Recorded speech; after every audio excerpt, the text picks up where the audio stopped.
Hey everyone, it's Sylvia Schaefer, ready to quilt my dark Ombré Symphony mini quilt for H&H. And I am planning to quilt this with a spiral. I love doing this, a big spiral that starts in the center and then spirals all the way out. And I love this for quilts. It's just such a versatile and kind of easy and simple quilt design, but it brings so much to the quilt, especially with something like this where you have kind of a circular look to it, and you want to enhance that with the quilting. And I'm always asked how I do it, so I wanted to go ahead and kind of show you guys at least a little bit about how I got started with it. So what I have is a template with lots of different circles in it. This is really kind of an architectural template. It's something you can find in art supply stores, kind of check over in the technical drafting section.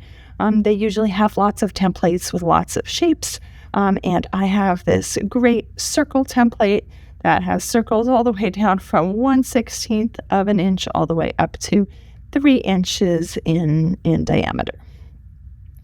And what I do is I start in the center with free motion quilting. And so what I want to do is I want to mark my first few rounds to get me started. So I typically will just go along the edge of my walking foot, and that's about a ½ inch or so from the needle to the edge of the walking foot. So that means that I want to mark my circles in ½ inch increments. So I'm going to start here.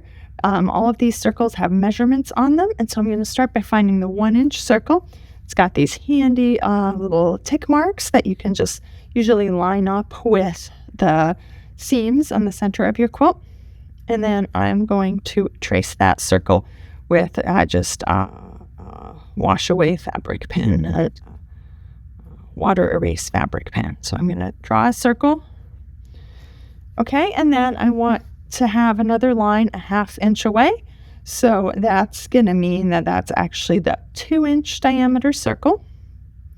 And so again, I'm going to do the same thing. I'm going to line up those tick marks with my seams, which are conveniently there, and I'm going to trace that. Now, typically, I would also go ahead and then trace a 3 inch circle as well.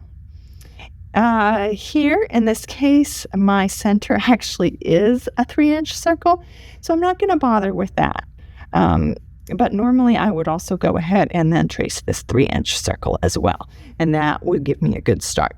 Now, I said I was going to quilt it with a spiral. And this here is obviously not a spiral.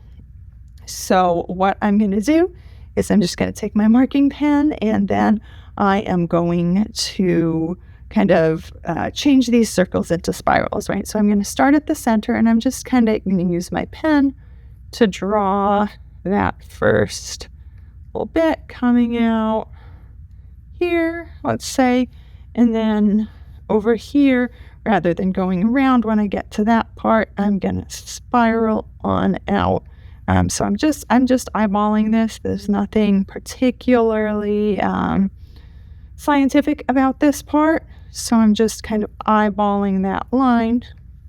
Okay, and then again here, I'm also going to eyeball this one and kind of extend that out to where it's going to go and hit this outer circle, which normally I would have drawn, but in this case, it's there in my piecing lines, so I don't have to do that.